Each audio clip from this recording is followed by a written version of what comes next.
আসসালামু আলাইকুম এভরিওয়ান, আপনাদের সাথে আবার হাজির হয়ে গেলাম আরেকটি নতুন রেসিপি নিয়ে। আজকে করে দেখাবো শীতকালীন একটি সবজি দিয়ে নতুন একটি রেসিপি, ফুলকপির মাঞ্চুরিয়ান। এই ফুলকপি দিয়ে মাঞ্চুরিয়ান তৈরি করে যদি কাউকে একবার খাওয়ান, সে আপনার কাছে বারবার খেতে চাইবে। তো এরকম একটি রেসিপি আপনাদের সাথে আজকে শেয়ার করব। তো প্রথমে আমি এখানে ফুলকপি নিয়ে নিলাম টুকরো টুকরো করে। আপনারা দেখতেই পাচ্ছেন এরকম সাইজ করে ছোট করে টুকরো করে নিয়েছি। তো মাঞ্চুরিয়ান তৈরির জন্য আমি প্রথমে এখানে একটি বাটিতে 3 চামচ পরিমাণ ময়দা নিয়ে নিয়েছি আর 3 চামচ পরিমাণ নিয়ে নিব কর্নফ্লাওয়ার। তারপর দিয়ে দিচ্ছি হাফ চামচ পরিমাণ গোলমরিচের গুঁড়া আর দিয়ে দিচ্ছি 1 চামচ পরিমাণ কাশ্মীরি লাল মরিচের গুঁড়া। তারপর দিয়ে দিচ্ছি স্বাদ মতো লবণ ও সামান্য পরিমাণ পানি। তারপর এটাকে একটু চামচের সাহায্যে একটা ব্যাটার তৈরি করে নেব। তো এই ব্যাটারটা একটু পাতলা টাইপেরও না, একদম ঘন টাইপেরও না, মিডিয়াম সাইজের একটা ব্যাটার হবে, যাতে করে ফুলকপিগুলোকে আমরা কুট করার সময় যেন ফুলকপির গায়ে এটা কুট হয়ে লেগে যায়, সেই রকম একটা পর্যায়ে ব্যাটার তৈরি করে নেবেন। তারপর আমি ফুলকপিগুলোকে এই ব্যাটারের মধ্যে দিয়ে দিচ্ছি আর এইগুলোকে একটু এই ফুলকপির সাথে কুট করে নেব। তো এই ফুলকপির সাথে খুব ভালো করে এই ব্যাটারটাকে মিক্স করে নিয়েছি। তারপর এর মধ্যে দিয়ে দিচ্ছি 1 টেবিল চামচ পরিমাণ আদা রসুন বাটা আর এটাকেও খুব ভালো করে মিক্স করে নিয়েছি। এবার চুলায় একটি কড়াই বসিয়ে দিয়েছি, তার মধ্যে তেল দিয়ে একটু গরম করে নিয়েছি। এবার এই ফুলকপিগুলোকে একটা একটা করে দিয়ে দিচ্ছি। এই ফুলকপিগুলো ভাজার সময় অবশ্যই চুলার হিটটা কিন্তু মিডিয়াম হিটে রাখতে হবে।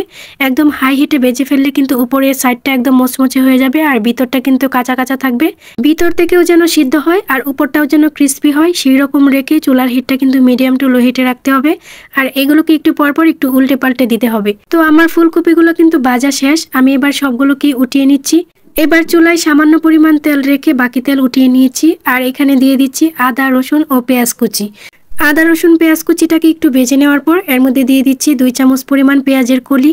তো পেঁয়াজের কলিটাকে একটু ছোট ছোট টুকরো করে তারপর দিয়ে দিচ্ছি। এবার এর মধ্যে দিয়ে দিয়েছি সামান্য পরিমাণ পানি আর দিয়ে দিচ্ছি পরিমাণ মতো টমেটো সস ও দিয়ে দিচ্ছি পরিমাণ মতো চিলি সস। তারপর দিয়ে দিচ্ছি পরিমাণ মতো সয়া সস আর দিয়ে দিচ্ছি সামান্য পরিমাণে ভিনেগার ও দিয়ে দিচ্ছি 2 টুকরো লেবুর রস আর দিয়ে দিচ্ছি সামান্য পরিমাণ গোলমরিচের গুঁড়া ও হাফ চামচ পরিমাণ লাল মরিচের গুঁড়া, দিয়ে দিচ্ছি স্বাদ মতো লবণ। এবার এগুলোকে একটু খুব ভালো করে কষিয়ে নিচ্ছি। কিছুক্ষণ কষিয়ে নেওয়ার পর ফুলকপিগুলো দিয়ে দিচ্ছি। তারপর এই ফুলকপিগুলোকে 5 মিনিট পর্যন্ত উল্টে পাল্টে একটু রান্না করে নিয়ে নামিয়ে নিব। আমি কিন্তু ফুলকপিগুলোকে না সিদ্ধ করে একদম ডাইরেক্ট তেলে ভেজে নিয়েছি লো হিটে।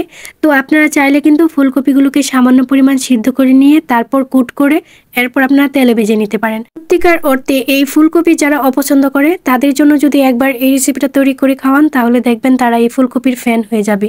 আর কখনো কেউ বুঝতেই পারবে না যে এটা ফুলকপি নাকি অন্য কোনো কিছু, কারণ ফুলকপিটা খাওয়ার সময় কিন্তু ফুলকপির কোনো গ্রান বা টেস্ট পাওয়া যায় না, এটা দারুণ একটা অন্যরকম টেস্ট পাওয়া যায়। তো আশা করি শীত ফুরিয়ে যাওয়ার আগে সবাই বাসায় এই রেসিপিটা একবার হলেও ট্রাই করবেন। আর রেসিপিটা কেমন লেগেছে আপনাদের কাছে অবশ্যই কমেন্ট করে জানিয়ে দিবেন। ভালো লেগে থাকলে লাইক কমেন্ট শেয়ার করে দিবেন। আবার আপনাদের সাথে দেখা হবে নতুন কোনো ভিডিও নিয়ে। সবাই ভালো থাকবেন। আল্লাহ হাফেজ।